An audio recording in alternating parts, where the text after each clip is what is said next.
The massive crystal hall floated in the empty space between star systems, its walls glowing with soft blue light. Inside, creatures from across the galaxy sat around a circular table that stretched for hundreds of meters. Some had scales, others had wings, and a few looked like living energy. But all of them were staring at the two humans who sat quietly at the far end.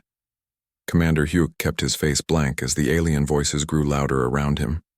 Next to him, Ambassador Day-Ho shifted in his chair, but said nothing. They had both expected this reaction, but it still stung to hear it. Humans? High Counselor Vexithari hissed, her forked tongue flicking out between sharp teeth. You want us to work with humans?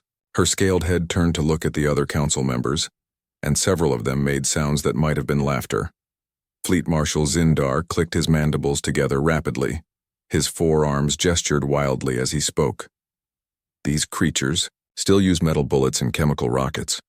They have not even learned to bend light or fold space. What help could they possibly offer? Sage Krylon, a being made of pure golden energy, pulsed brighter. I have studied their military history. They fight by throwing rocks at each other, only now the rocks are slightly more advanced. It is quaint. Commander Hyuk finally stood up. His voice was calm and steady. The Draconian fleet has destroyed 12 star systems in the past 6 months. Our intelligence suggests they are moving toward the core worlds. Earth has dealt with similar threats before. This brought fresh waves of alien laughter. Vexithari slammed her clawed hand on the table. Similar threats? Commander, the Draconians erase entire worlds from existence. They do not conquer them or destroy them. They make them never have existed at all. Your species has never faced anything like this. Our weapons cannot even scratch their hulls, added another council member, a floating jellyfish-like creature. We have tried energy beams that can cut through stars. We have used gravity weapons that can crush planets. Nothing works. And you think your primitive kinetic weapons will succeed where we have failed? Zindar's compound eyes focused on Hyuk. Humans still fight wars on the surface of planets, hand-to-hand combat with metal tools. You have not evolved beyond pack-hunting tactics. The Draconians exist partially outside normal reality. They think in dimensions your minds cannot even understand. Ambassador Day-Ho leaned forward. Perhaps that is exactly why we might succeed. We think differently than you do. Yes, you think like animals, Vexithari replied with another hissing laugh. Crude, simple, violent animals. The Draconians have conquered civilizations that mastered time, travel when your species was still learning to make fire. What makes you think you are special? Krylon pulsed again. I mean no offense, but humans are the newest species to reach space travel. You have been part of galactic civilization for less than 200 years. Some of us have existed for millions of years. We have knowledge and technology that your minds cannot grasp. Then why are you losing? Hyuk asked quietly. The crystal hall went silent. Every alien eye, sensor, or energy field turned toward the human commander. The question hung in the air like a challenge. Vexithari was the first to recover. We are not losing. We are regrouping, studying the enemy, learning their weaknesses.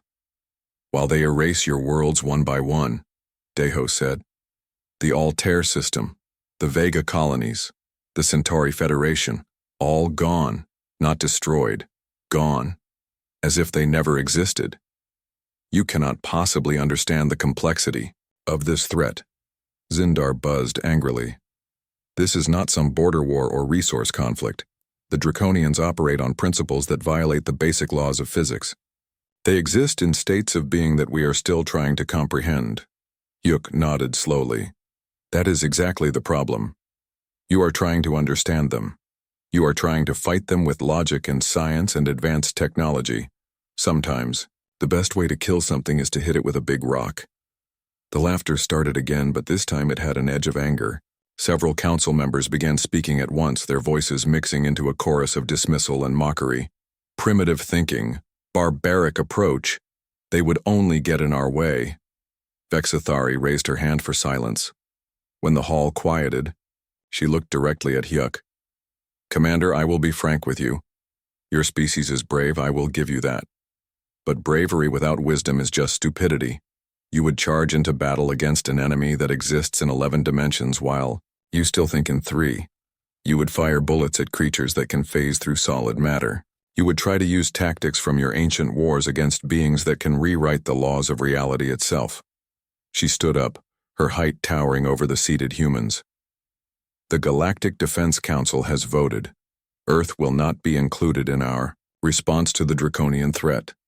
You will return to your home system and prepare your defenses as you see fit.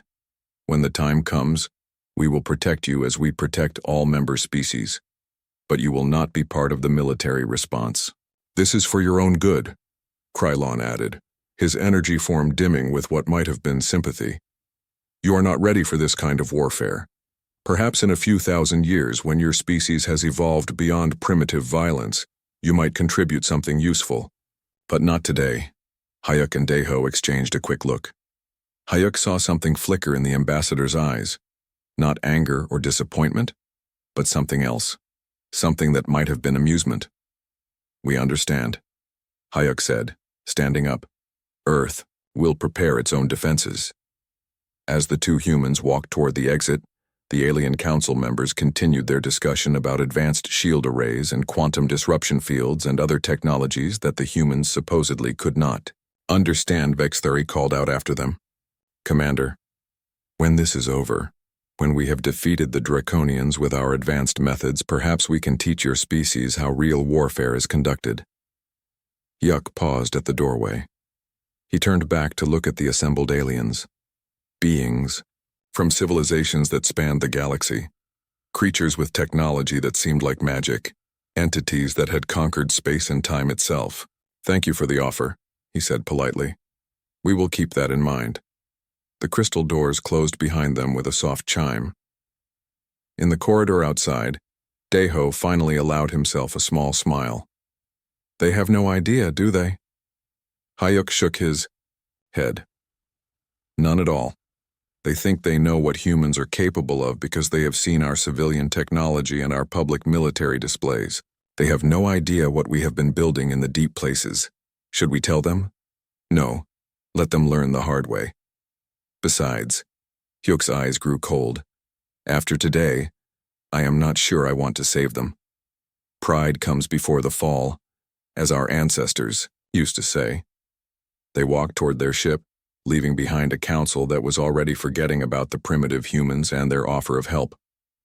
Behind them, the aliens continued planning their sophisticated response to an enemy they did not yet understand. Deep beneath the mountains of Earth, General Sunja walked through corridors that officially did not exist. The lights along the walls cast harsh shadows as her boots echoed on metal floors. She carried a tablet that displayed information so classified that only 12 people in the galaxy had ever seen it. Status report, she said to the aide walking beside her. Captain Wu Jin looked up from his own tablet. All defense stations are ready. The asteroid bases have been online for 3 months. The deep space monitoring posts report no Draconian movement toward our sector yet. Yet, Sunja repeated. Dr. Taemin finished his analysis? Yes, General. He is waiting in Lab 7. They took a lift down another 5 levels, past security checkpoints that scanned their DNA, their brainwaves, and their quantum signatures. The doors they passed had no markings, no names, no indication of what lay behind them. But Sunja knew. Behind those doors were weapons that the galaxy had never seen, built by a species that everyone thought was primitive. Dr. Taemin looked up as they entered the lab. His white coat was stained with something that glowed blue, and his eyes were red from staring at screens for too long. Around him, holographic displays showed star maps and alien biology charts and weapon schematics. General, he said, standing up quickly, I have finished studying the intercepted Draconian communications. It is worse than we thought. How much worse? Taemin touched his tablet, and the room filled with 3-dimensional images. Alien ships that looked like living shadows, star systems that flickered and vanished, planets that simply stopped existing. The Draconians are not conquerors in any sense we understand. They do not want territory or resources or slaves. They consume reality itself. When they attack a world, they do not destroy it. They erase it from history. Everyone who lived there, everything that happened there, all of it becomes nothing, as if it never was. Sunja studied the images. The Alien Council knows this? They know the effect, but they do not understand the method. They think it is some kind of advanced technology, energy weapons or matter manipulators or quantum computers. They are trying to fight science with science. But you think differently. Timon nodded. The Draconians are not using technology, General. They are using something else, something that exists outside the normal rules of physics. Our scientists have a theory, but it sounds impossible. Tell me. We think they are parasites from another layer of reality. They feed on the basic forces that hold matter together. When they consume a star system, they are literally eating the quantum fields that make existence possible in that region of space. Sunja was quiet for a long moment. And our weapons?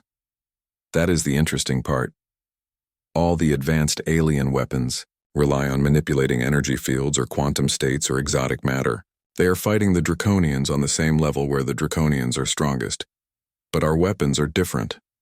He touched the tablet again, and new images appeared. Massive railguns, kinetic interceptors, fusion bombs, simple, brutal, effective tools of war. Our weapons do not manipulate reality. They work within reality. A railgun does not bend space or fold time. It just throws a piece of metal very, very fast. The Draconians can phase through energy beams and quantum fields, but they cannot phase through a solid object moving at a significant fraction of light speed. You think our primitive weapons will work where their advanced ones have failed? I think their advanced weapons are exactly the problem, General. The aliens have forgotten how to fight enemies that exist partially outside normal physics. They have become dependent on technology that operates in the same dimensional space as the threat. We never made that mistake. Sunja smiled grimly. Because we were too stupid to make that mistake. Because we were too practical to make that mistake, Taemin corrected. When you want to kill something, you hit it with something solid. When you want to stop something, you put a physical barrier in its path. When you want to destroy something, you blow it up with explosives. Simple physics. Basic cause and effect. Across the galaxy, on the edge of known space, something ancient and hungry stirred. The Draconian hierarchy had existed since before most stars were born. It had consumed realities that spanned thousands of light years. It had erased civilizations that could bend time and reshape matter with their thoughts. Now it sensed new prey. Advanced species with sophisticated technology and complex energy signatures. Their fear tasted sweet across the dimensional barriers. Their desperate attempts to understand the incomprehensible made the hunting more enjoyable. The hierarchy sent its warforms ahead to scout the next feeding grounds. They moved through folded space, existing in 11 dimensions simultaneously. They could see every possible outcome, every potential escape route, every desperate strategy the prey species might attempt. But as they approached the inner systems, something felt wrong. Where there should have been panic, there was silence. Where there should have been fleeing ships and frantic communications, there was only empty space and patient waiting. One of the warforms encountered the first human outpost. It was a small station built into an asteroid, practically invisible against the cosmic background. The warform prepared to phase through its defenses and consume the life energy within. The railgun fired at 40% of light speed. The warform had never experienced physical impact before. In its million-year existence, it had only encountered energy weapons and quantum disruptors and gravity manipulators. Those were easy to avoid or absorb, but this was different. This was a solid object moving fast enough to punch through dimensions. The warform died instantly. Its multi-dimensional existence collapsed back into normal three-dimensional space by the kinetic impact. Across the galaxy, the hierarchy felt the death of its servant. For the first time in eons, it experienced something it had almost forgotten: confusion. Back on Earth, pilot Yunji was running final checks on her fighter. It looked primitive compared to alien spacecraft. No energy shields, no gravity drives, no quantum phase generators. Just solid armor, powerful engines, and weapons that fired physical projectiles. Command, this is Dragon Leader, she said into her radio. All systems green. Ready for deployment. Copy that, Dragon Leader. Remember, you are not fighting normal enemies. These things can exist in multiple dimensions at once. Your job is to force them back into normal space where the big guns can hit them. Understood, Command. How do I force a multi-dimensional being into three-dimensional space? You hit it with something that only exists in 3 dimensions. Something solid, something real, something they cannot phase through or absorb or redirect. Yunji looked at her weapon displays. Kinetic cannons, explosive missiles, railgun projectiles. All of it solid, physical, bound by the simple laws of physics that had governed warfare since the first human picked up a rock. Copy that, Command. Dragon Leader is ready to throw rocks at the monsters. In the asteroid belt, Colonel Dongwu was watching sensor displays that showed empty space. But he knew better. Hidden throughout the solar system were weapons platforms that had taken 50 years to build and position. Kinetic batteries that could accelerate projectiles to incredible speeds. Fusion mines that could crack moons. Railgun arrays that stretched for hundreds of kilometers. All of it simple technology. All of it effective. All of it invisible to enemies who were looking for energy signatures and quantum disturbances. Sir, one of his technicians said, we are getting strange readings from the outer sensors. Something is coming, but it does not match any known spacecraft design. Show me. The main screen displayed nothing. Empty space where the sensors insisted something massive was moving. Something that existed in normal space and several other dimensions at the same time. Sound General Quarters, Dongwu ordered, and send a message to Earth Command. Tell them the test is about to begin. Throughout the solar system, human defenders prepared for a battle that their species had been training for since before they left their home planet. Not training against aliens with advanced technology, but training against the unknown. Against things that did not follow rules. Against enemies that could not be reasoned with or understood or defeated with clever tactics. They had trained to fight monsters. Now the monsters were coming, and somewhere deep in space the hierarch felt something it had not experienced in a million years of conquest. Uncertainty. The first system to die was Altair. The proud Vexthari homeworld had been the center of a civilization that spanned 300 planets. Their crystal cities could be seen from orbit, glittering like jewels against the planet's blue oceans. Their space stations were works of art that doubled as defensive platforms. Their fleets could manipulate gravity itself as a weapon. Communications Officer Yuri sat in Earth's deep space monitoring station, listening to the final transmissions from Altair as the Draconian fleet arrived. "This is Altair Defense Command," came the voice through the static. "We have unknown contacts on the outer system perimeter. They are not responding to standard hails. Weapons are hot, shields are at maximum." Yuri adjusted her controls, trying to clean up the signal. In the background, she could hear alarms and shouting in the alien language. Contacts are moving at impossible speeds. They appear to be phasing in and out of normal space. Energy readings are, this cannot be correct. They are showing negative energy signatures. The transmission cut to static for several seconds, then returned. All outer defense platforms have gone offline. Not destroyed. Offline. As if they never existed. Fleet Command, we need immediate reinforcement. These things are not following any known physics. Another pause. When the voice returned, it was higher, filled with panic. They are inside the system now, moving toward the primary. Our gravity weapons are having no effect. Repeat. Gravity weapons are useless. They are not even registering the impacts. It is like we are firing at empty space, but the ships are still there. Yuri leaned forward, her hands gripping the console. She was recording everything, but she already knew how this would end. Fleet Command, this is Altair Defense. The enemy has reached the inner planets. They are doing something to reality itself. Space is bending around their ships. Our sensors are showing impossible readings. Time dilation effects that should not be possible. The voice was breaking now, filled with terror.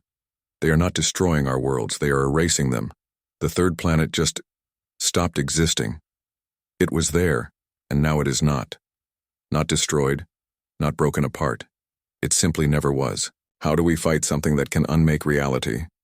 The transmission dissolved into static and screaming. Yuri tried to re-establish contact, but there was nothing. The entire Altair system had gone silent. 6 hours later, Admiral Jihoon received confirmation from long-range sensors. The Altair system was gone, not destroyed by supernovas or black holes or any natural phenomenon, simply absent. Empty space where 14 planets and 6 billion beings had existed. Send the data to Dr. Taeman, Jihoon ordered, and patch me through to Earth Command. On Earth, General Sunja was already coordinating with military leaders across the planet. The Alien Council had refused their offer of help, but Earth was not going to wait for permission to defend itself. Status report, she said, as Engineer Minho entered the command center. All quantum lock systems are online, Minho replied. The reality anchors are charged and ready. Every major weapon platform in the system is equipped with dimensional stabilizers. Explain that in simple terms. Minho pulled up a holographic display.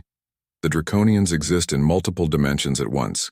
That is how they can phase through normal matter and erase things from existence. But our weapons are locked into three-dimensional space. They cannot exist anywhere else. When they hit something, they force it to exist in the same dimensional space.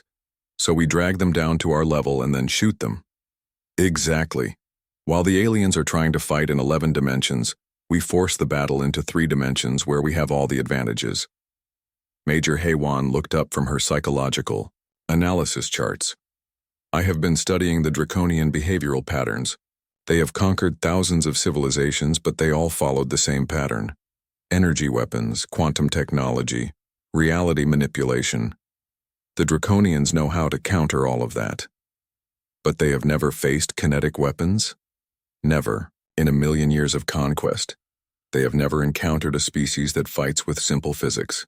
They have adapted to counter every advanced technology in the galaxy, but they have no defense against a rock thrown hard enough. The reports continued to arrive throughout the day. The Vega colonies, gone. The Centauri Federation, erased. The proud insectoid fleets of Zindar's people had managed to fire a few shots before they too simply stopped existing. Each transmission followed the same pattern.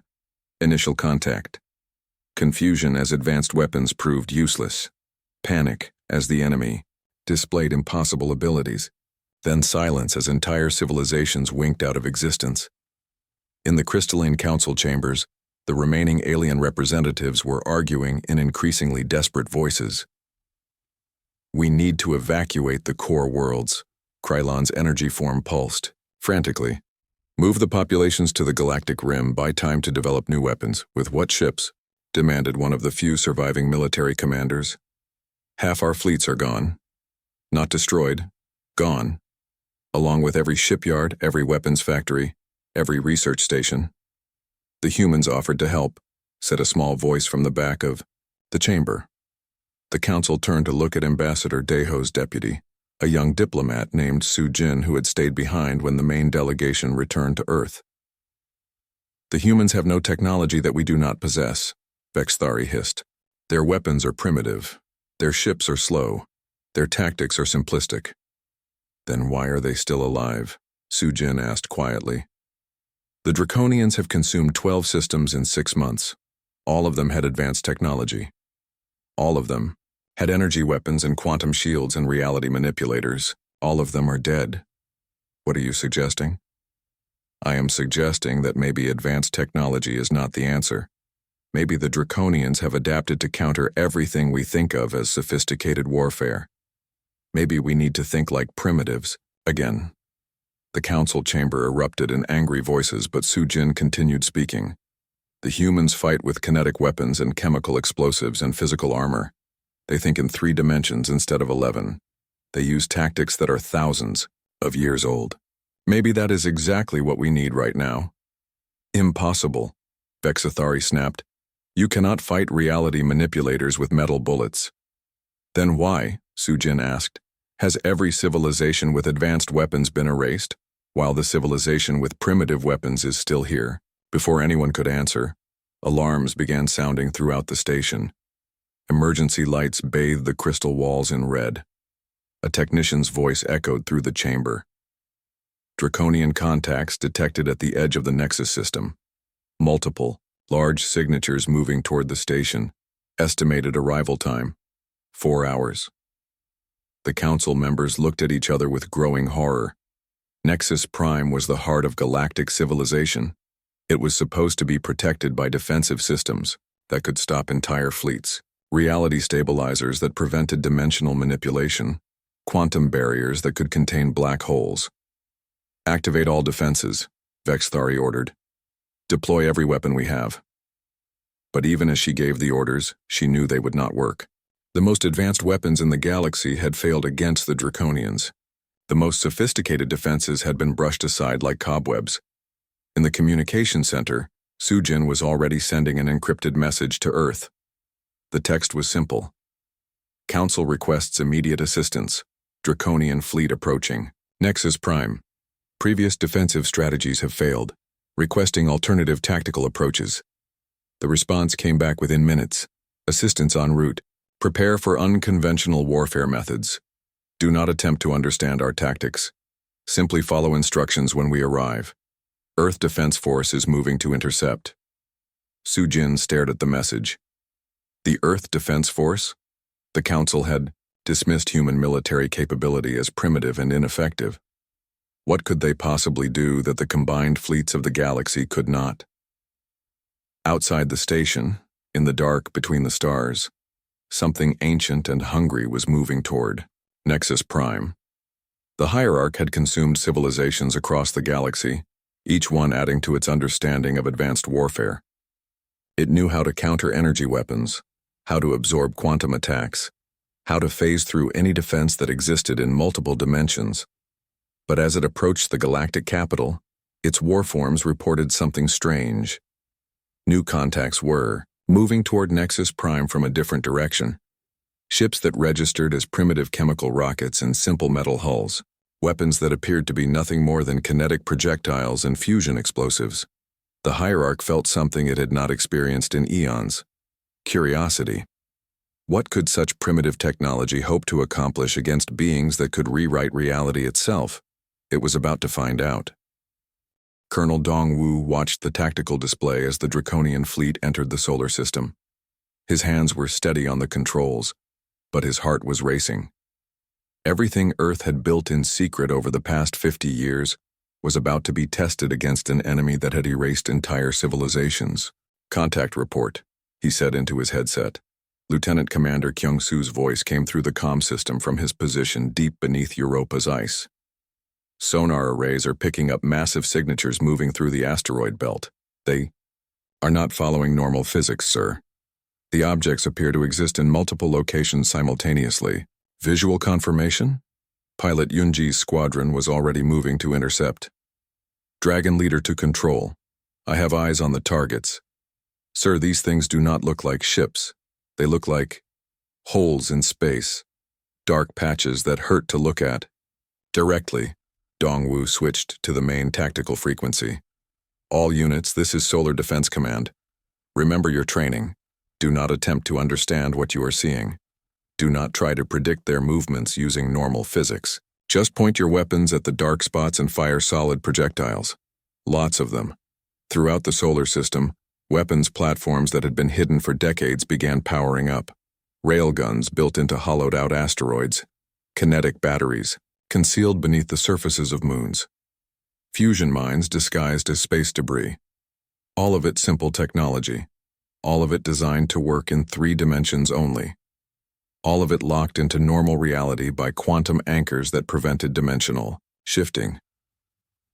The first Draconian warform approached the outer defenses expecting the usual pattern of energy weapons and quantum shields. Instead, it encountered a solid tungsten projectile moving at 60% of light speed. The impact was unlike anything the creature had experienced in its million-year existence. It tried to phase into the 11th dimension to avoid the collision, but something was wrong. The projectile was locked into 3-dimensional space by exotic matter fields that prevented dimensional shifting. The warform was dragged back into normal reality and hit by several tons of metal moving faster than most energy beams. It died instantly, Its complex multidimensional structure collapsed into a simple three-dimensional corpse that drifted in space like any other piece of debris. "Target down," reported the gunner on Asteroid Station 7. "Whatever these things are, they do not like being hit by solid objects." More warforms poured into the system, but now they were cautious.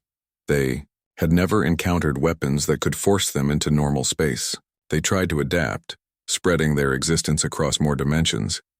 But the human weapons were equipped with reality anchors that pulled them back to three-dimensional space where kinetic weapons could reach them. Yunji dove her fighter through a cluster of warforms, her kinetic cannons spitting tungsten rounds at impossible rates of fire. "Dragon Leader to all units. These things are fast, but they cannot dodge in 11 dimensions when we force them into 3. Keep them locked in normal space, and they fight like anything else." But even as the human defenses proved effective against the warforms, something much larger was moving through the asteroid belt. The Draconian hierarch itself had entered the solar system, its presence bending space-time around it like a massive gravitational well. Dr. Boram's voice came through the comm system from her laboratory deep beneath Earth's surface. "All units be advised. We have a massive signature moving toward the inner system. This entity exists primarily in the 11th dimension. Our normal reality anchors may not be sufficient to force it into three-dimensional space." "What do you recommend?" Dongwu asked. "We need to hit it with something that exists across all 11 dimensions simultaneously, something that can drag it down to our level by brute force." "We have such a weapon?" "We do now. Chief Scientist Hyojin has been working on something she calls a reality hammer. It is essentially a kinetic projectile that exists in all possible dimensional states at once. When it hits something, it forces that something to exist in the same state." Dongwu looked at his tactical display. The hierarch was moving steadily toward Earth, its passage leaving distortions in space-time that made his instruments scream warnings. Around it, reality itself seemed to be breaking down. "How big is this reality hammer?" "About the size of a small moon. We built it inside Ceres. The entire asteroid is now a weapon system." On the bridge of his submarine, Kyung-Soo was tracking the hierarch's approach through Europa's ice. His vessel had been designed for underwater warfare, but the principles were the same in space. Track your target, get close enough for a killing shot, and fire before it knows you are there. "Ceres Station, this is Submarine Fleet Command. We can provide targeting data for your shot. The target is massive, but it is not omnipresent. There are gaps in its dimensional coverage where a solid projectile might have maximum effect." "Copy that, Fleet Command. Reality hammer is charging. We will need 30 seconds to achieve firing velocity." Across the solar system, human defenders held the line against warforms that were learning to adapt to three-dimensional warfare. The creatures were ancient and intelligent, but they had never faced an enemy that forced them to fight in normal space where the simple laws of physics applied. Sergeant Insu's Marine unit had boarded a disabled warform and was fighting through its interior corridors. The spaces inside defied logic, rooms that were bigger than the ship itself, passages that led back to themselves, gravity that pointed in impossible directions. But Insu's Marines had trained in Earth's deepest ocean, trenches, where pressure and darkness and disorientation were constant. They moved through the alien vessel with confidence, their quantum-locked weapons cutting through multidimensional armor like it was ordinary metal. "Marines, remember your training," Insu called out as they advanced through a corridor that seemed to twist through several dimensions at once. "Do not trust what you see. Trust your instruments, trust your weapons, trust each other. These things might exist in 11 dimensions, but they still die when you shoot them enough times." Above them, Admiral Ji-hoon was coordinating the defense of the inner system. His flagship was primitive by galactic standards: chemical rockets, nuclear reactors, kinetic weapons. But it was solid, real, locked into three-dimensional space by reality anchors that made it impossible for the Draconians to phase through or erase from existence. "All ships, this is Fleet Command. The enemy has adapted to our outer defenses. They are learning to fight in 3 dimensions, but they are still vulnerable to concentrated kinetic fire. Form up in attack formation. We are going to hit them, with everything we have. The human fleet moved into position around the approaching hierarch. Dozens of ships that looked like industrial machinery compared to the graceful energy-based vessels of other species. But each one was equipped with weapons that could punch holes through planets, and all of them were locked into normal reality by quantum fields that prevented dimensional escape. Ceres Station, report status. Reality hammer is charged and ready. Target is locked. Firing in 3, 2, 1. The entire asteroid Ceres lurched as the reality hammer fired. The projectile was invisible to normal sensors, but it existed in all 11 dimensions simultaneously. As it traveled toward the hierarch, it dragged a wake of collapsed space-time behind it, forcing everything in its path back into three-dimensional reality. The hierarch felt the weapon coming and tried to phase into higher dimensions to avoid it. But the reality hammer was everywhere at once, existing in every possible dimensional state. There was nowhere to run, nowhere to hide. The impact was felt across the solar system. The hierarch, a being that had existed for millions of years in 11 dimensions, was suddenly compressed into normal three-dimensional space. Its vast multi-dimensional intelligence was crushed down into a physical form that could be damaged by simple kinetic weapons. All units, target is locked in normal space, Jihoon broadcast. All ships, concentrate fire on the primary target. Hit it with everything we have. The human fleet opened fire with every weapon in their arsenal. Rail, guns, fusion missiles, kinetic penetrators, explosive charges. Simple, brutal, effective weapons that worked by the basic laws of physics that had governed warfare since the first human picked up a rock. The hierarch, forced into three-dimensional space for the first time in eons, discovered something it had forgotten. Physical pain. The kinetic weapons tore through its compressed form, each impact causing damage that could not be phased away or erased from reality. For the first time in a million years, the ancient creature felt something it had not experienced since its youth: fear. Fleet Admiral Seung Hwan stood on the bridge of his flagship, watching as the Draconian hierarch writhed in three-dimensional space. The ancient being that had erased entire civilizations was now trapped in normal reality, its multi-dimensional powers useless against weapons that existed in only 3 dimensions. All units maintain fire, he ordered. Do not give it time to adapt. Keep hammering it with kinetic weapons until it stops moving. The human fleet poured destruction onto the hierarch. Railgun rounds that could punch through moons. Fusion. Warheads that could crack planets. Simple, brutal weapons that worked by hitting things hard enough to break them. Captain Mi Young's assault team was already moving toward the hierarch's compressed form. Their boarding craft were primitive by galactic standards, just heavily armored boxes with chemical rockets and kinetic weapons. But they were real, solid, locked into normal space by quantum anchors. Boarding team to Fleet Command, Mi Young reported as her craft latched onto the hierarch's hull. We are attached to the primary target, beginning hull breach procedures. The cutting charges were simple explosives, nothing more advanced than what humans had been using for centuries. But they worked. The hierarch's multi-dimensional armor, compressed into 3 dimensions, cracked and split like ordinary metal. Corporal Jae Sung led the first team through the breach. Inside the hierarch was a maze of impossible architecture that hurt to look at directly. Corridors that folded back on themselves. Rooms that existed in several places at once. Gravity that pointed in directions that did not exist. But Jae Sung's Marines had trained for this. They moved through the alien structure with confidence, their reality anchors forcing the chaotic geometry into stable 3-dimensional space wherever they went. Marines, remember your training, Jae Sung called out as they advanced. These things might be ancient and powerful, but they bleed when you shoot them. They die when you hit them hard enough. They are not gods, they are just very old animals. Behind them, the boarding craft's reality anchors were expanding their effect, turning the hierarch's multidimensional interior into normal 3-dimensional space.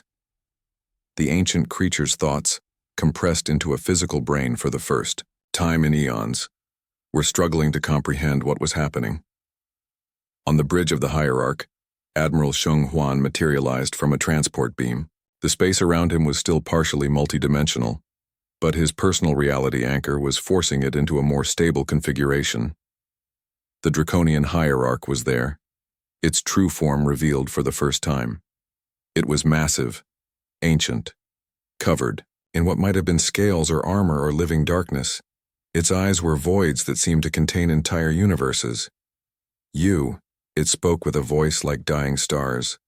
You are the primitive species, the ones who fight with rocks and metal. How did you do this? How did you force me into your crude three-dimensional space? Xiong Huan kept his weapon trained on the creature's center mass. Because while you learned to exist in 11 dimensions, you forgot how to fight in 3. While you adapted to counter every advanced technology in the galaxy, you never learned to deal with a simple kinetic projectile. Impossible. I have conquered civilizations that could manipulate time itself. I have consumed species that could reshape reality with their thoughts. Your weapons are primitive. Your tactics are crude. You should not be able to harm me. That is exactly why we can harm you. You adapted to fight advanced enemies.